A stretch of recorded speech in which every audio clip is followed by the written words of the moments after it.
The patriarcha crime family, also known as the New England Mafia, the Boston Mafia, the Providence Mafia, or the Office, is an Italian-American mafia crime family operating in New England. The family consists of two distinct factions, one based in Providence, Rhode Island, and the other in Boston, Massachusetts. The patriarcha family is primarily active in Massachusetts, Rhode Island, and Connecticut, with other territory throughout New England. Raymond Patriarca became boss of the family in 1954 and led the organization from the Federal Hill neighborhood of Providence until his death in 1984. Under Patriarca's leadership, the family profited primarily from illegal gambling, loan sharking, pornography, and trafficking in stolen goods. Patriarca also held a stake in the Dunes Hotel and Casino in Las Vegas, from which he benefited from the skimming of the casino's revenue. At peak membership, the Patriarca family consisted of over 100 made men. Upon the death of Patriarca Sr., his son Raymond Patriarca Jr. succeeded him as boss of the family. Patriarca Jr. was an ineffective leader, and he was the target of an attempted coup led by family consigliere Joseph Russo of the Boston faction during the late 1980s. Patriarca Jr., Russo, and numerous others were imprisoned on RICO charges in 1992, and Boston mobster Frank Salemi subsequently emerged as boss of the family. Internal warfare in the Patriarca family continued in the 1990s as a renegade faction within the Boston underworld led by Robert F. Carosa challenged Salema loyalists for control of the family. Salemi and Carosa were imprisoned during a string of convictions, and Luigi Minocchio took over as boss in 1996, returning the family's leadership to Providence. Before the start of Prohibition, two separate mafia families emerged in New England, one based in Boston, Massachusetts, and the other based in Providence, Rhode Island. Gaspare di Cola acted as boss of the Boston family until his assassination on September 21, 1916. This allowed Gaspare Messina, a Sicilian mobster who had close ties to Bonanno crime family in New York City, to become the new boss.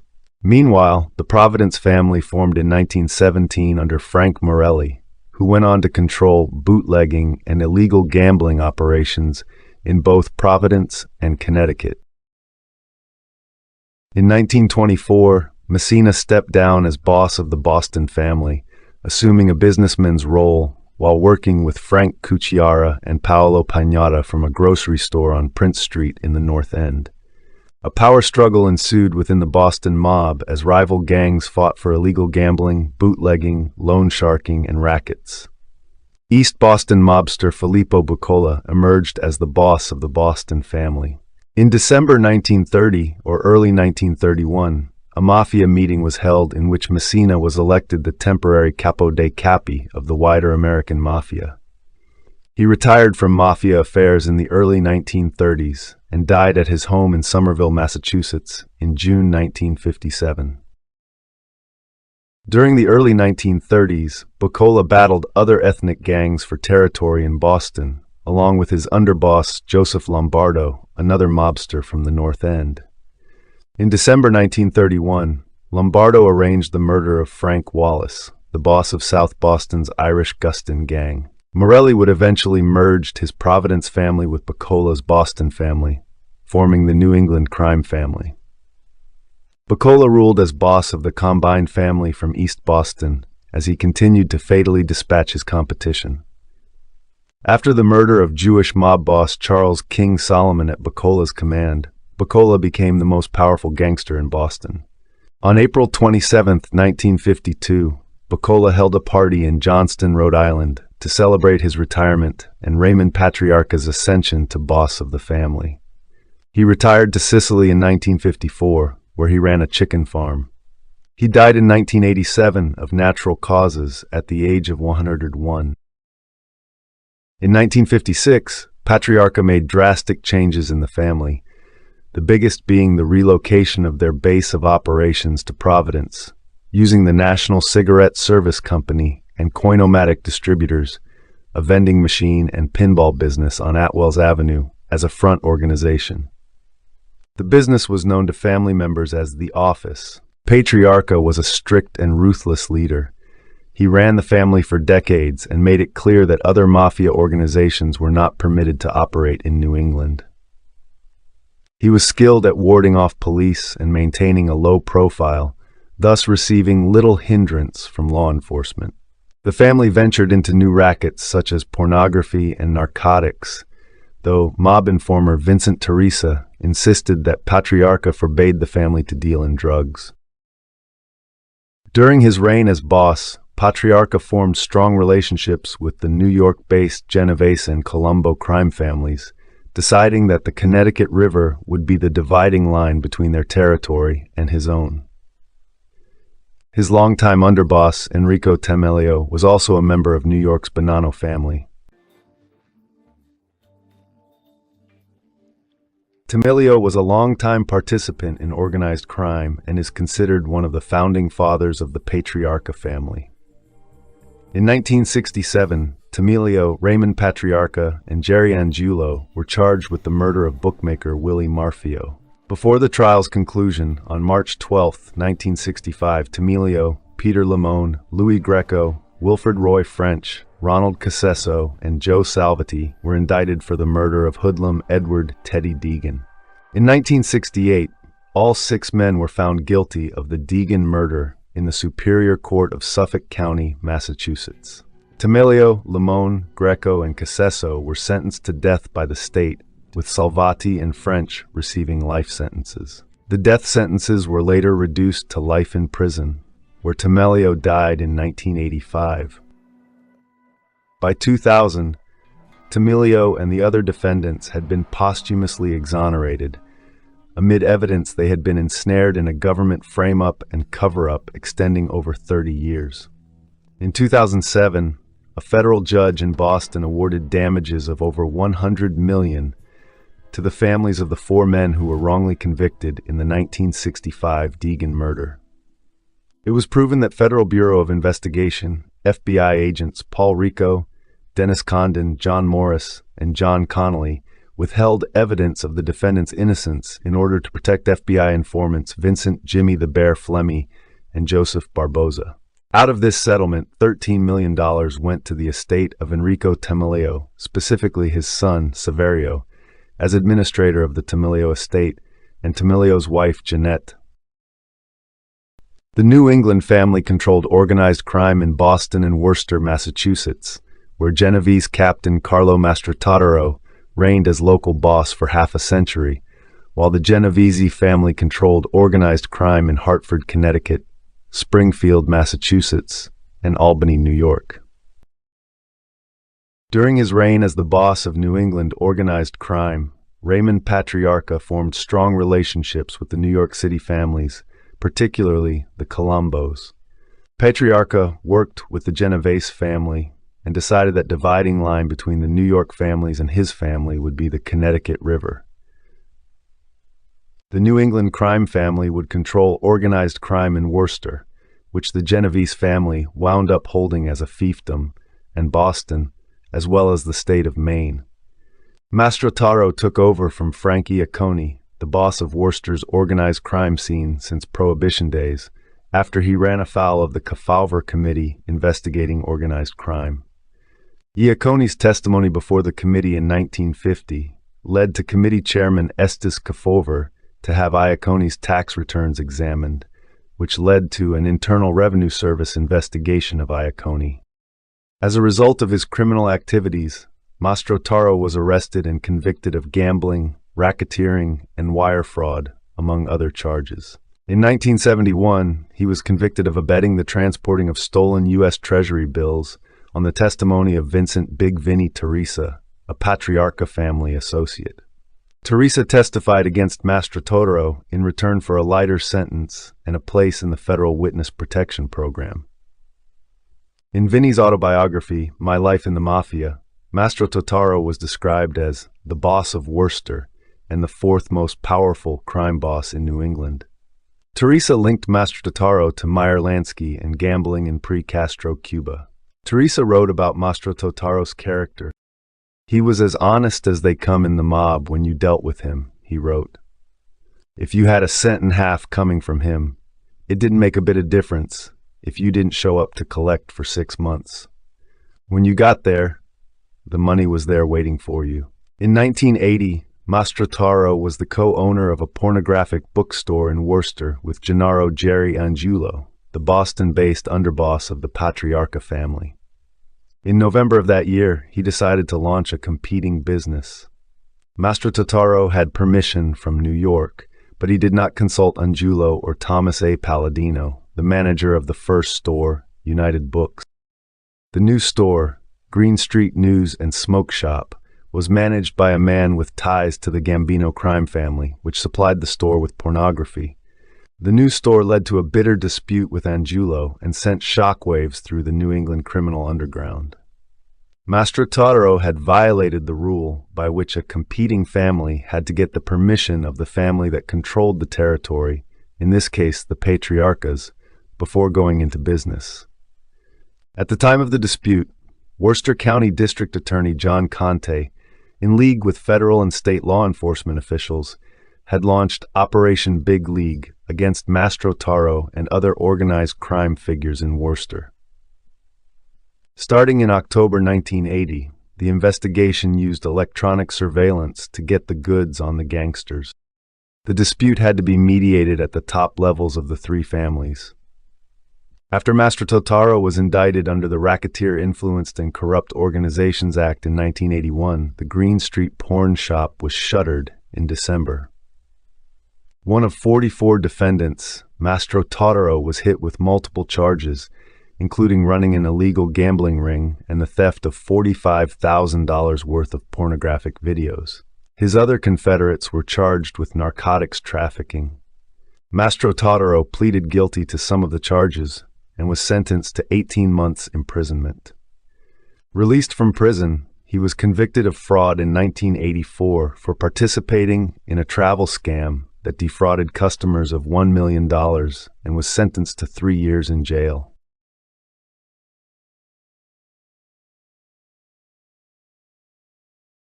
In addition to having close ties to the Genovese family, Patriarca also sat on the commission and had investments in 2 Las Vegas casinos.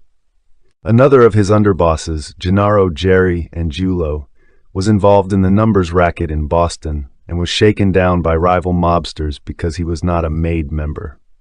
Angiulo solved this problem by paying Patriarca $50,000 and agreeing to pay him $100,000 per year to become a MAID member of his family. Angiulo continued to control his large illegal gambling network in Boston. In 1957, more than 60 of the country's most powerful mafia bosses, including Joe Bonanno, Carlo Gambino, and Vito Genovese, met in Appalachian, New York. Patriarca was also in attendance and was subsequently arrested when the meeting was suddenly raided by police, drawing much attention to him from the press, the public, and law enforcement. The situation became worse for him in 1961 when Robert F. Kennedy began an assault on organized crime. Law enforcement agencies worked to develop informants within the mafia and finally succeeded in 1966 when Joe Joseph the Animal Barboza, a Patriarca family hitman, was arrested on a concealed weapons charge. Barboza claimed to have killed 26 people, but became concerned when Patriarca did not raise his bail, and 2 of his friends were killed for trying to do so. He soon decided to turn informant. Based on Barboza's testimony, Patriarca and Tamilio were indicted in 1967 for the murder of Providence bookmaker Willie Marfeo. Patriarca was convicted and began serving time in 1969, and Angiulo served as acting boss. He resumed control of the family after his release from prison in 1974. For his testimony, Barboza was given a 1-year prison term, including time served. He was paroled in March 1969 and told to leave Massachusetts permanently. In 1971, Barboza pleaded guilty to a second-degree murder charge in California and sentenced to 5 years at Folsom Prison. He was murdered in San Francisco by Joseph J.R. Russo on February 11, 1976, less than 3 months after his release. Patriarca was plagued by law enforcement for the rest of his life, and he was charged numerous times for a variety of crimes until his death. In 1978, Vincent Teresa testified that Patriarca had participated in a 1960 attempt by the Central Intelligence Agency to kill Fidel Castro that was never carried out. In 1983, Patriarca was charged with the murder of Raymond Curcio and was arrested in 1984 for the murder of Robert Candos, whom Patriarca believed was an informant. Patriarca died of a heart attack on July 11, 1984, aged 76. After Patriarca's death, the New England crime family began a long period of decline, resulting from both legal prosecution and internal violence. Angiulo attempted to take over as boss from behind bars, while Larry Zannino, the family's top lieutenant, backed Patriarca's son Raymond Patriarca Jr. for the position. The commission approved Patriarca Jr.'s ascendancy to leadership, and his position was confirmed. Zannino was made consigliere, but he was sentenced to 30 years in prison in 1987. Angiulo was sentenced to 45 years in prison on racketeering charges. Other senior members died or were imprisoned, such as Henry Tamilio and Francesco Intizo. William the Wild Man Grasso, an East Hartford-based gangster, became underboss because of the younger Patriarca's weak leadership. Some investigators believed that Grasso was actually in charge, but these rumors ended when Grasso was found dead in June 1989, slain by a gangster from Springfield as factions of the family began fighting each other for dominance. Grasso's murder weakened Patriarca Jr.'s position. Nicholas Bianco was eventually indicted for the murder, but he became acting underboss before taking over the family's Providence operations.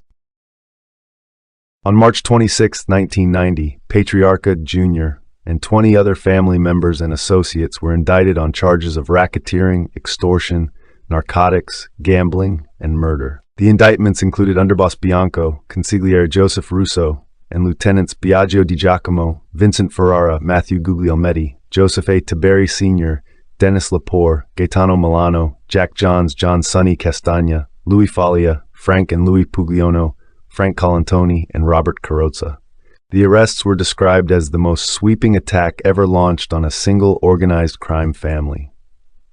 One of the most damaging pieces of evidence was a tape recording of a mafia induction ceremony at which 13 mafiosi were present.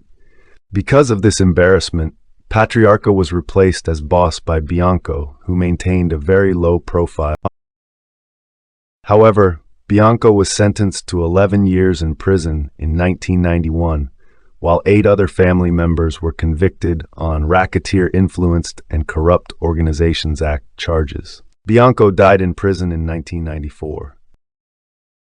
On January 6, 1992, all of the defendants in the RICO trial pleaded guilty and received lengthy sentences and large fines.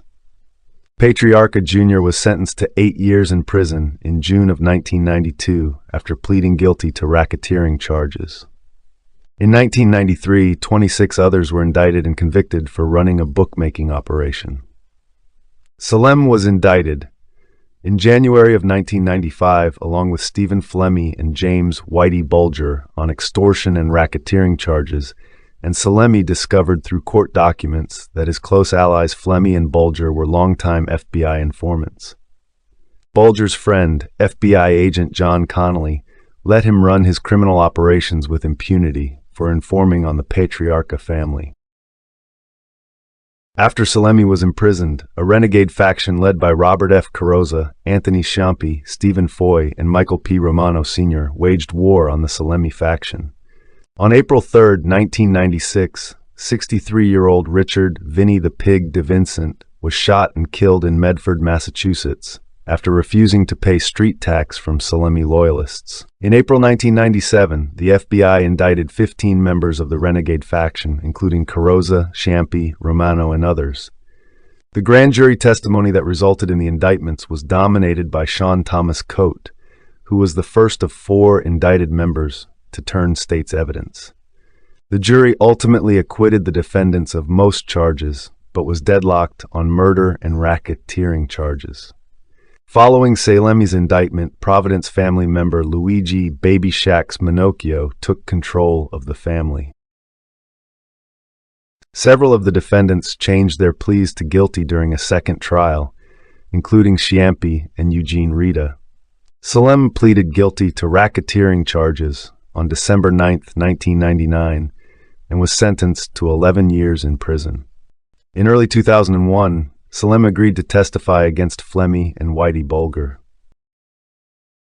In the late 2000s, the power of the family shifted back to Boston faction when longtime family boss Luigi Baby Shax Minocchio stepped down in 2009, allowing Boston mobster Peter Chief Crazy Horse Limone to become the family's new boss. Limone was arrested back in December 2008 and charged with racketeering and given a suspended sentence on July 1, 2010. On January 19, 2011, Minocchio was arrested in Fort Lauderdale, Florida, and was charged with extortion and conspiracy. Minocchio had stepped down as boss in 2009 after the FBI began investigating 2 strip clubs in late 2008. In February 2012, Minocchio agreed to plead guilty and was sentenced to 5 years in prison for extortion on May 11, 2012. It was revealed after many members of the crime family were charged in several RICO indictments that 2 captains, Mark Rossetti and Robert DeLuca, had become government informants. On December 17, 2011, family associate Anthony Ponytail Tony Perillo was arrested after a physical altercation at his establishment in Providence, Club 295, and was later charged with 2 counts of felony assault. Perillo had his bouncers attack patron Jack Fernandez after misidentifying him for another man who had engaged in sexual acts in the club's bathroom, then stabbed a security guard when he confronted him about it. Fernandez was using the same bathroom stall as the aggressor. The assault began in the bathroom and continued in the back alley of the club, where Fernandez's wife, Sumia Majid, was injured as well. Fernandez suffered a broken nose, broken ribs, and a shattered eye socket. Perillo was sentenced to serve 5 years of a 15-year sentence on April 11, 2016, but appealed his conviction to the Rhode Island Supreme Court. He was released on bail pending the appeal, but his motion was denied, and he began his sentence on August 5, 2020. In late 2009, Anthony D'Annunzio became the acting boss after Limone's arrest. D'Annunzio operates from Boston's North End and is the younger brother to Carmen D'Annunzio. In 2010, he extorted Rhode Island strip clubs with members of the Gambino crime family. D'Annunzio was arrested and charged with racketeering and extortion. On April 25, 2012, he pled guilty to shaking down Rhode Island strip clubs and was sentenced to 6 years on November 14, 2012. Around this time, the patriarcha family was estimated to have about 30 made members active in the New England area, centered in the cities of Boston and Providence. Eventually acting boss Antonio L. Spucky Spagnolo, 72, and reputed made man Price Stretch Quintina, 74, would end up being arrested for allegedly extorting thousands of dollars in protection payments from a video poker machine company, which installed machines for illegal gambling in bars and social clubs. Spagnolo took over as acting boss after D'Annunzio was arrested back in 2012. Both Spagnolo and Quintina are reputedly old members of the patriarcha crime family's Boston faction. D'Annunzio was released from prison in 2015 after serving 5.5 years on bribery charges. Upon his release, he was thought to renew his position within the family and reconvene with his old North End crew.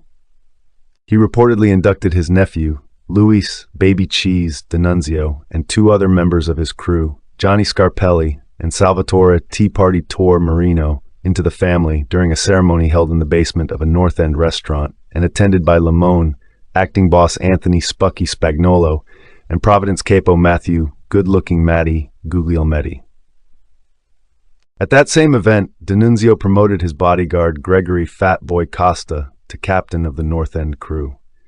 Raymond died of cancer on June 19, 2017. He was succeeded by his acting boss Carmen D'Annunzio, another powerful Boston mobster. When Carmen D'Annunzio became the new boss, his administration consisted of underboss Guglielmetti and consigliere Joseph Joe the Bishop Achille, both members of the Providence faction.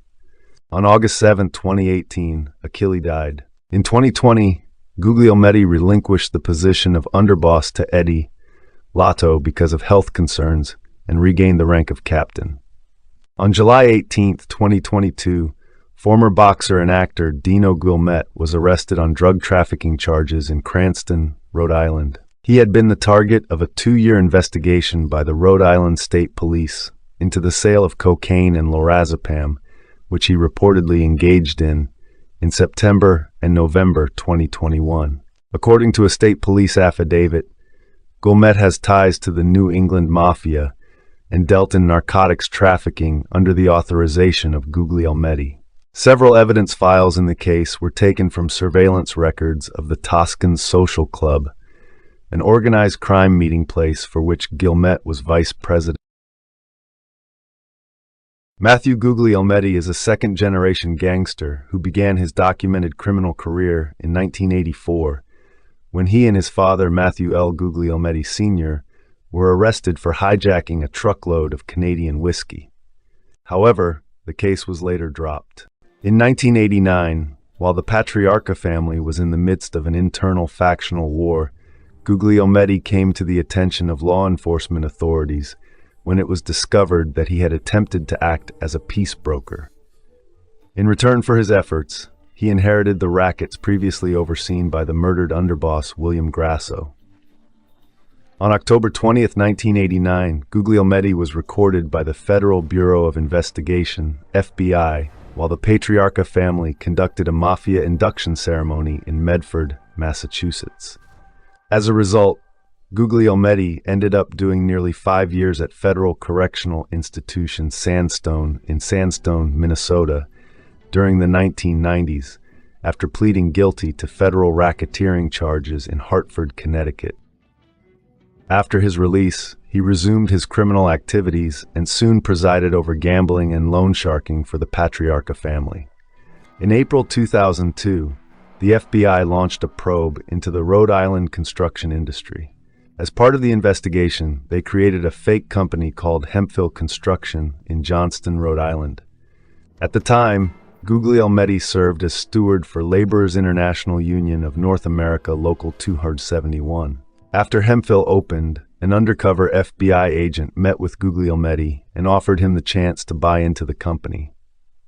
According to an FBI affidavit, Guglielmetti became a silent partner in Hemphill and started taking company funds, including a share of the profits from laundering what Guglielmetti believed were drug proceeds through the undercover business. In 2003, Guglielmetti was appointed by the Laborers Union to serve as union steward for Capital City Concrete, a union women-owned business. H.V. Collins was the successful low bidder on the Kent County Courthouse parking garage project. Capital City Concrete was the part of H.V. Collins' Minority Business Enterprise (MBE) plan. In accordance with the MBE plan, the general contractor, Collins in this case, is challenged to meet certain goals in hiring minority and/or women businesses to participate in the work. The MBE plan is a requirement on all publicly funded projects. Capital City Concrete was the subcontractor for concrete formwork and flat work as part of this new $5.8 million parking garage at the Kent County Courthouse in Warwick, Rhode Island. Only after the award of the contracts and as work progressed, state court officials pressed the subcontractors already on site to furnish BCI reports for all of their respective employees. None of this was part of the original bid solicitation process, nor was it part of any contractual agreements. In its legal rights and as instructed by its counsel, Capital City Concrete was among the last subcontractors to comply with this request. Nothing emerged in the state files. Apparently, Guglielmetti had unspecified charges expunged. In October of 2003, Rhode Island and Massachusetts police visited the Warwick construction site to tell Guglielmetti that he and Minacchio had been recorded on undercover wiretaps discussing the collection of gambling debts and the mediation of a mob dispute. On January 20th, 2005, FBI agents and Rhode Island State Police detectives raided the headquarters of the RI Laborers Union, Local 271, and multiple other contractors, including Capital City Concrete in Cranston. Earlier that day, Guglielmetti and a pair of associates were arrested in Johnston on unrelated drug charges. On March 31, 2005, Matthew Guglielmetti signed a plea agreement admitting that he conspired to distribute more than 5 kilograms of cocaine. Later in 2005, Guglielmetti was sentenced to 11 years in prison. In May 2005, FBI officials went to the home of the owner of Capital City Concrete and informed her that there were no charges against her and/or her company. Further, they expressed that Capital City Concrete was, in fact, found innocent of any and all allegations that were made public. Both agents expressed their sincere apologies for the unfortunate events that Capital City Concrete was wrongfully accused of and publicly humiliated by. Unfortunately, the FBI was not able to make a public statement as such because the investigation was ongoing. On October 27, 2022, Rhode Island State House Senior Deputy Chief of Staff John Conti resigned from his post amid allegations that he was a silent partner in a marijuana-growing business with patriarcha family associate Raymond "Scarface" Jenkins. A state police probe revealed the two shared an interest in the Organic Bees marijuana grow operation, which started in 2017 and shut down in 2022 because Conti and Jenkins would not disclose their involvement in the business. Conti and Jenkins were also surveilled in December 2020, camera recordings meeting just outside the State House and conversing for approximately 20 minutes. The former chief of staff was also mentioned meeting with several other high-ranking patriarcha mobsters, including a 2020 Christmas party at a Providence restaurant attended by Conti, Guglielmetti, and Lotto. Conti's attorney Jimmy Birchfield Jr. stated to WPRI, Mr. Conti had no role in the business organization Organic Bees, Miss. Conti has been employed by the House of Representatives honorably, serving under 4 speakers since first hired in December 2006. On August 23, 2024, family underboss Edward Lato died of natural causes after surviving a heart attack and undergoing treatment for cancer. You're watching the Everything Network. Born in the West End section of Boston, Mercurio grew up working in the family bakery in Malden, Massachusetts. He had a fleeting resemblance to actor John Garfield. In 1954, at 18 years old, Mercurio was an accomplice in a holdup in Revere, Massachusetts. He was sentenced to life in prison. In 1964, he was pardoned by Governor John A. Volpe. After serving time in prison again from 1978 to 86 for trying to sell $23 million worth of stolen securities in an FBI entrapment. Mercurio established a successful Italian food shop in the Prudential Tower in Boston. When Angelo came out of prison, he was disgruntled with the patriarcha family because they had not helped his family with money while he was incarcerated. Meanwhile, the Irish-American Winter Hill gangsters and FBI informants Whitey Bulger and Steve Flemmi gave his girl money every week. They got along since he was the go-between for Jerry Angiulo, the boss of Boston's mob that suzerainty over Winter Hill. Mercurio was soon working for the patriarcha family, serving as a liaison between them and the Irish Winter Hill gang in Boston. Bulger and Flemmi thought they might be able to flip him for their handler, FBI agent John Connolly. During the 1980s, the FBI obtained incriminating evidence on Mercurio by electronic surveillance at his food shop. After Anguillo was sent to prison, the new leadership of Boston's mob thought they had a perfect meeting place at Mercurio's shop. An underground parking garage and a freight elevator led to the room where they conducted business. They figured that they could not be followed and therefore could not be bugged. The only problem was that Steve Flemmi was invited up to discuss business. He drew FBI agent John Connolly a map of how to get there so he could bug the place. The FBI gathered enough evidence to indict Mercurio and others for extorting a couple of elderly bookmakers for $250,000. Because he was being pressured and threatened by opposite forces, he became an FBI informant in 1987. He lured mobster Francis Cadillac Frank Salema to a meeting in June 1989 outside a Saugus, Massachusetts International House of Pancakes restaurant, where gunmen ambushed the unarmed Salim as restaurant patrons dining inside ducked for cover. Wounded in the chest, Salemi took cover in the restaurant's vestibule, but ran back outside to prevent bystanders from being hurt, suffering a wound to his leg. In 1989, Mercurio informed the FBI about an upcoming family induction ceremony at a home in Medford, Massachusetts. Mercurio surreptitiously recorded the ceremony, the first time in U.S. history that a mob induction was taped. Attendees at the ceremony included Raymond Patriarca Jr., underboss Nicholas Bianco, consigliere Joe Russo, and caporegimes Biagio Di Giacomo, Vincent Ferrara, Matthew Guglielmetti, Dennis Lepore, and Robert Carrozza. While the ceremony was taking place, Mercurio even turned down the television volume in the home to improve the recording. Mercurio's recordings led to the prosecution and conviction of dozens of criminals. In 1991, Patriarca pleaded guilty to racketeering and conspiracy charges and was sent to prison for 7 years. After Patriarca's indictment, Mercurio disappeared from New England to avoid indictment himself. He said he innocently met FBI Special Agent John Connolly in the Prudential Center in the fall of 1987 after Vanessa's had been searched. He was still disgruntled from the humiliation of being successfully bugged, accused the FBI of trying to plant evidence during their secret forays into the store, and bragged that the mafia had outsmarted them. He was trying to best John Connolly in a battle of insider information. Connolly calmly rattled off the name of the Patriarca crime family's inside source for law enforcement information.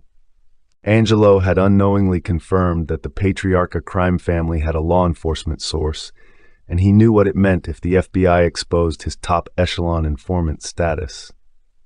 Angelo's conversation restored Stephen Flemmi's top echelon informant status in November 1987. In less than a year, Mercurio had joined Flemmi as a top echelon informant and was constantly feeding the FBI inside information on his associates in the Patriarca crime family. In some ways, he even supplanted Bulger and Flemmi in importance. The FBI and the organized crime strike force were targeting the Patriarca crime family, Robert Carrozza, J.R. Russo, and Vincent Ferrara, and as a member of their inner circle, Mercurio was privy to information that even Flemmi could not obtain. He threw himself into his informant role enthusiastically. Even though he had been the best man at Vincent Ferrara's first wedding, this did not stop him from thoroughly informing on the illicit activities of his old friend. Mercurio's value as an informant made protecting him a priority. In 1994, he was convicted in Georgia of possessing 150 pounds of marijuana and was sent to prison there. He was also arrested because he tried to shoplift a $500 Shimano fishing reel in a Sandy Springs sporting goods store. He put the fishing reel in his pocket and just walked out of the store, giving the manager at the front a "Stop me, I dare you, look." The manager, a marathon runner, gave chase, and Mercurio made it about 2 blocks before collapsing on the sidewalk. Mercurio was booked on shoplifting, but released since the alias he was using that day was not in the FBI National Crime Database. A short time later, though, he was pulled over on suspicion of drunk driving, and this time his fraudulent driver's license was a match. When word got back to the Boston FBI that Mercurio had been arrested, FBI Special Agent Michael Buckley visited him in jail. Soon afterward, he pleaded guilty in the Vincent Ferrara case. The government asked for 9 years. Despite his obvious role in the attempted murder of Frank Salemi, it was significantly less time than J.R. Russo, Vincent Ferrara, and Robert Carrozza received. Not only that, but federal prosecutors recommended that it be served concurrently with Mercurio's 10-year sentence in Georgia. In June 1997, Mercurio was brought back to Boston from prison in Georgia to testify in the trial of patriarcha boss Frank Salemi. His revelation in court as a government informant was a tremendous surprise to the patriarcha family. After this testimony, Mercurio was sent back to prison. In 2000, Mercurio's sentence was reduced. On his release from prison, Mercurio entered the Federal Witness Protection Program and was secretly relocated to Arkansas. According to Mercurio's lawyer, Mercurio in later years was conflicted about becoming an informant and betraying the patriarcha family, but believed he himself was the victim of their betrayal.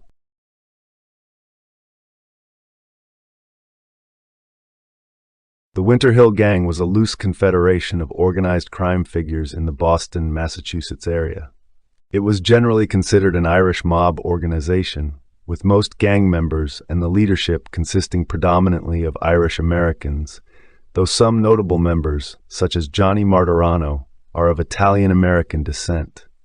The organization itself derives its name from the Winter Hill neighborhood of Somerville, Massachusetts, north of Boston. Amongst its members, several have been notorious Boston gangsters, such as Buddy McLean, Whitey Bulger, Howie Winter, Joseph McDonald, Patrick Nee, and Stephen Flemmi. They were most influential from 1965, under the rule of McLean and Winter, to the 1979 takeover led by Bulger. The Winter Hill Gang was given its name in the 1970s by journalists at the Boston Herald, but the name is hardly ever openly used as a reference to them. Winter Hill Gang members are alleged to have been involved with most typical organized crime-related activities, but they are perhaps best known for fixing horse races in the northeastern United States and shipping weapons to the IRA. 21 members and associates, including Winter, were indicted by federal prosecutors in 1979. The Boston Irish Gang War started in 1961 and lasted until 1967. It was fought between the McLaughlin Gang of the Boston neighborhood of Charlestown, led by Bernie McLaughlin, and the Winter Hill Gang of Somerville, led by James Buddy McLean. The two gangs had coexisted in relative peace for a number of years, until an incident at Salisbury Beach on Labor Day weekend 1961. While at a party, Georgie McLaughlin made an advance on the girlfriend of Winter Hill Gang member Alexander Petricone, Jr., who fled the Boston area during the war and became an actor under the name Alex Rocco. McLaughlin was subsequently beaten unconscious by members of the Winter Hill Gang and was dumped outside the local hospital. Bernie McLaughlin went to see Buddy McLean and demanded that he hand over the members of the gang who beat his brother. McLean refused. The McLaughlins took this refusal as an insult and attempted to wire a bomb to McLean's wife's car. In retaliation, McLean shot and killed McLaughlin coming out of the Morning Glory bar in Charlestown in October 1961. This was the start of Boston's Irish Gang War. In 1965, McLean was shot and killed by one of the last survivors of the McLaughlin Gang, Steve Hughes. Howie Winter then assumed control of the Winter Hill Gang. One of the surviving McLaughlin brothers, nicknamed Punchy, was shot while waiting for a bus in the West Roxbury section of Boston. A year later, in 1966, the last two associates of the McLaughlin Gang, brothers Connie and Steve Hughes, were killed, allegedly by hitman Frank Salemi. By the time the war finally ended, more than 60 men had been murdered throughout Boston and the surrounding area. During the 1970s, the gang's most prominent members were Howie Winter, John Martorano, James J. Bulger, Stephen Flemmi, Joseph McDonald, and James Sims. The Winter Hill Gang was quite proficient at murdering rival mobsters in order to take over their rackets. But once they gained control, they had no idea how to run them. They learned the lesson of their gang's disastrous foray into gambling after wiping out Joseph, Indian Joe Notarangeli's crew. In what should have been a fabulously profitable illicit gambling enterprise, the gang lost it. As the years went by, James Bulger and Stephen Flemmi lost interest in running any kind of gambling operation. They would eventually only provide protection for bookmakers, drug dealers, and truck hijackers. By 1975, Howie Winter and John Martorano were going broke. Eventually, they had to go to Patriarca family underboss Gennaro Angiulo to borrow money. To make the weekly payments, they began going into businesses with people they didn't know and couldn't trust. These activities included rigging horse races and drug trafficking. It was the decision to involve outsiders with their business that led to their downfall. By 1979, Howie Winter and the rest of the Somerville crew were all sent to prison for fixing horse races, leaving Whitey Bulger and Stephen Flemmi as the new leaders of the Winter Hill Gang. During the 1980s, Bulger's associates consisted of Kevin Weeks, Kevin O'Neill, and Patrick Nee.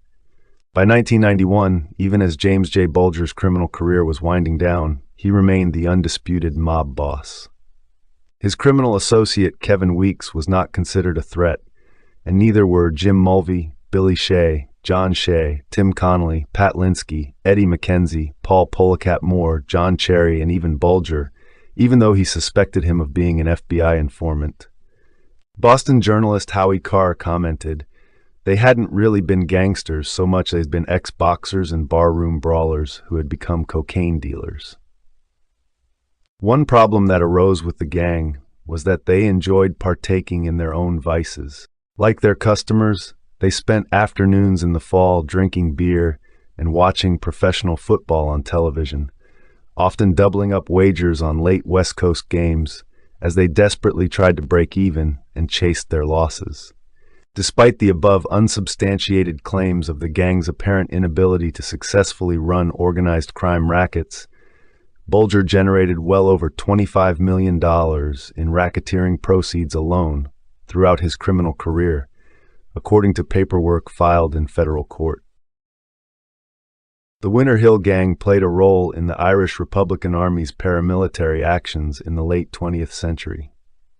In his novel, A Criminal and an Irishman, Patrick Nee detailed the gang's involvement with the IRA. He said that Bulger loved being associated with the IRA and the cause of Irish freedom. He went on to say that Bulger's association with the IRA gave him a sense of legitimacy. Nee played an active role in raising funds and smuggling weapons to the IRA. In September of 1984, the Valhalla, a fishing boat, left Boston Harbor loaded with weapons. The vessel was seized by 2 Irish Naval Service ships upon arriving in Ireland, having been sold out by an Irish informant. The Winter Hill Gang also had a plot spoiled by a local fisherman, John McIntyre, who they had partnered with, but who went to the police after hearing word of a gun-running mission. The authorities attempted to use McIntyre as an informant against Whitey Bulger. However, Whitey Bulger received information from FBI agent John Connolly that the fisherman had gone to the police. Connolly provided McIntyre's whereabouts, and Whitey Bulger, along with his right-hand man Stephen Flemmi, tortured and killed him. In 1998, during a trial for racketeering and fixing horse races, Steve Flemmi and Whitey Bulger were revealed under disclosure to be FBI informants. Both men were implicated in many unlawful activities, including murder, but were never brought to justice due to their FBI handlers diverting their guilt onto others in the gang or various other gangs of the time. They were first handled by Special Agent Paul Rico and then later by S.A. John Zip Connolly. In addition to providing details on other gangs, Flemmi and Bulger relayed information on fellow members of the Winter Hill Gang to the FBI. When they had nothing to report, they would make up information to ensure that they were seen to be of high value to the agency.